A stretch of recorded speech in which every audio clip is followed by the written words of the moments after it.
अब हम स्वतंत्र हैं, अब हम स्वतंत्र हैं। कौन स्वतंत्र हैं? तो पता चला हम स्वतंत्र हैं। ट्रांसलेशन करने के लिए सबसे पहले आप सेंटेंस में लगाओगे कौन, और यहाँ पर जो भी रहेगा नाउन, एडजेक्टिव या वर्ब, इसी से आप प्रश्न करोगे कौन स्वतंत्र है, तो पता चला हम। तो ट्रांसलेशन बनाते समय सबसे पहले आप सब्जेक्ट मिल गया तो सब्जेक्ट को लिखो वी, ठीक है। अब आपको हेल्पिंग वर्ब लिखना है हैं, तो ये पता चला कि ये टेंस तो है नहीं, ये टाइम है, तो इसके लिए यहाँ पर देखो नाउन है ना, तो नाउन है तो हैं का अंग्रेजी आर लगाओ। क्यों? वी के साथ आर लगेगा, तो जैसा सब्जेक्ट रहता है, सिंगुलर सब्जेक्ट है तो इज लगेगा, प्लूरल सब्जेक्ट है तो आर लगेगा। अब उसके बाद आपको यहाँ लिखना पड़ेगा वह एडजेक्टिव या नाउन या वर्ब, तो स्वतंत्र है यानी कि फ्री, ठीक है, वी आर फ्री। जो अब है ना, आप यहाँ लिख दो नाउ। दरअसल नाउ को आप पहले भी लिख सकते हो, बाद में लिख सकते हो, क्योंकि यह एडवर्ब है।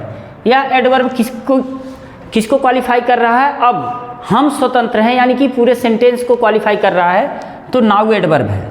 तो एडवर्ब को आप पहले भी लगा सकते हो या बाद में भी लगा सकते हो। एडवर्ब के 4 पोजीशन होते हैं। एक वहाँ होता है जो सेंटेंस से सबसे पहले लगाया जाता है, एक वर्ब से पहले लगाया जाता है, एक वर्ब के बाद लगाया जाता है, और एक ऑब्जेक्ट के बाद लगाया जाता है। तो अलग अलग जो एडवर्ब हैं उनके अलग अलग पोजीशन हैं, ठीक है। हम अपने भाग्य के स्वामी हैं।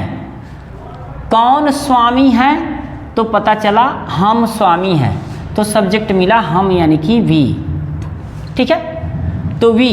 अब हैं, देखो वी के अकॉर्डिंग हैं की अंग्रेजी आर होगा। अब आप उल्टा आ जाओ, यहाँ से उल्टा, जब सब्जेक्ट लिख लो, वर्ब लिख लो, तो उल्टा चलते चले आओ। तो स्वामी का अंग्रेजी हो जाएगा मास्टर। मास्टर मीन्स होता है मालिक, ठीक है। तो वी आर मास्टर किसके? अपने भाग के। तो यहाँ के है ना, तो आफ का की के, और अपने भाग्य, देखो वी है तो अपने की अंग्रेजी आवर लगेगा, अगर आई रहता तो अपने की अंग्रेजी माई लगता, अगर दे है तो अपने की अंग्रेजी देयर लगता, अगर ही है तो अपने की अंग्रेजी हीज लगता, अगर सी है तो अपने की अंग्रेजी हर लगता, अगर कोई है वन है तो अपने की अंग्रेजी वंस लगता है, ठीक है। तो अपने भाग्य, आवर फेट, यहाँ फेट की जगह आप फॉर्चून भी लिख सकते हो, लक भी लिख सकते हो, जो भी आए आप सिनोनिम्स लिख सकते हो, ठीक है। अब देखो हमारी सरकार है, हमारी सरकार है, किसकी सरकार है? हमारी सरकार है। अब देखो, अब थोड़ा सा सेंटेंस इसको ऐसे बोलना है, किसकी सरकार नहीं बोलना है, कौन सरकार है, ठीक है। तो पता चलेगा कौन सरकार है, तो पता नहीं चल रहा कि कौन सरकार है। अगर यहाँ रहता कि फला सरकार है, मान के चलो कि किसी का नाम आप ले लो कि फला सरकार है, जैसे किम जोंग सरकार है ना, मोदी सरकार हैं, तो ऐसे जब आप यहाँ नाम ले लोगे तो पता चल जाएगा कि कौन सरकार है। लेकिन हमारी सरकार है, सब्जेक्ट पता नहीं चल रहा है। तो एक चीज़ आप ध्यान से सुन लो, जब सब्जेक्ट पता ना चले तो आपको जैसे गणित में किसी भी अंक के भाग देने के लिए /1 मिलता है ना, उसी तरह से अंग्रेजी में सब्जेक्ट के रूप में आपको 2 वर्ड मिलता है, एक ईट और एक देयर। अब ईट और देयर कहाँ कहाँ लगाते हैं जान लो। ईट लगाते हैं कब? जब किसी सेंटेंस में सब्जेक्ट ना हो और उस सेंटेंस में समय, वर्ष, दिन, महीना, ऋतु, मौसम, प्राकृतिक घटना का जिक्र किया गया है और सब्जेक्ट नहीं है, तो वहाँ सब्जेक्ट के रूप में ईट लगाएंगे।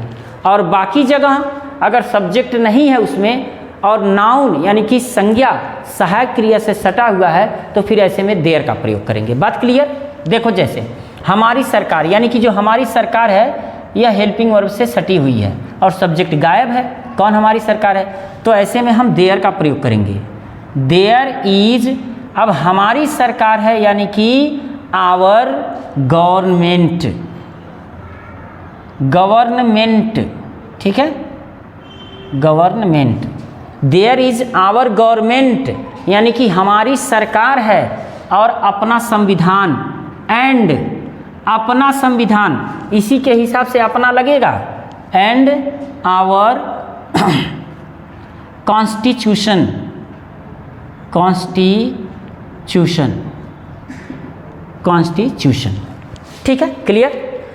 किंतु हमारे सामने अनेक समस्याएं हैं। जो किंतु है ना, ये कंजक्शन है, तो हम बट लिख लेंगे। बट माने होता किंतु परंतु।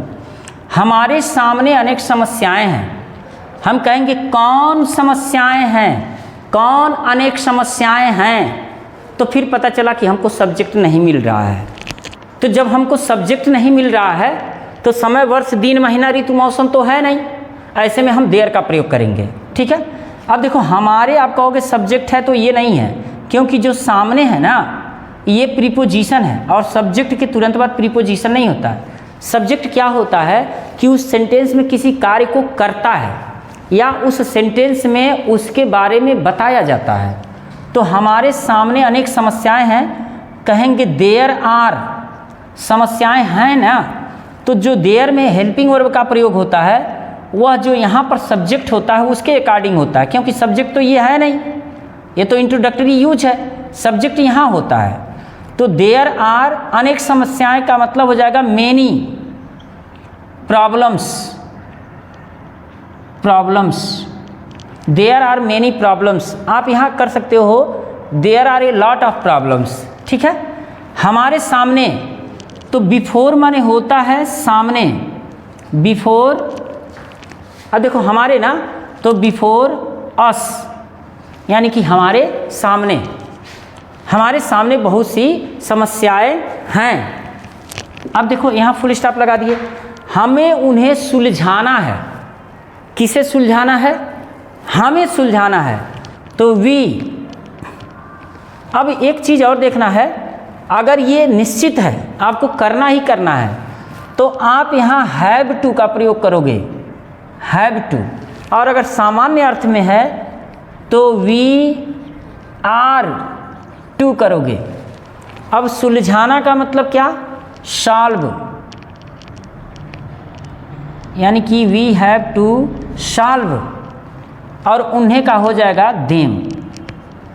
तो उन्हें हमें निश्चित रूप से सुलझाना है, इसलिए हैव का ही प्रयोग करेंगे। लेकिन आर का भी ट्रांसलेशन करने के लिए ऐसे किया जा सकता है, we are to solve them. देखो इसको थोड़ा सा जान लो। मुझे जाना है, आई हैव टू गो। मुझे खाना है, आई हैव टू ईट। मुझे पढ़ना है, आई हैव टू रीड। मुझे देखना है, आई हैव टू सी। लेकिन आप इसको ऐसे भी बोल सकते हैं, मुझे जाना है, आई एम टू गो। मुझे पढ़ना है, आई एम टू रीड। मुझे खाना है, आई एम टू ईट। लेकिन हैव का प्रयोग कहाँ करोगे? जब वो कंपल्जन हो। और इज का प्रयोग कहाँ करोगे, या एम आर का प्रयोग कहाँ करोगे? जो जनरल सेंस में हो कि ये मुझे करना है। ठीक है, तो उम्मीद है कि आपको ट्रांसलेशन समझ में आया होगा। और वीडियो अच्छा लगे, चैनल पर नए हो तो सब्सक्राइब, वीडियो को लाइक, मित्रों में शेयर। मिलते हैं नेक्स्ट वीडियो में। Thank you very much.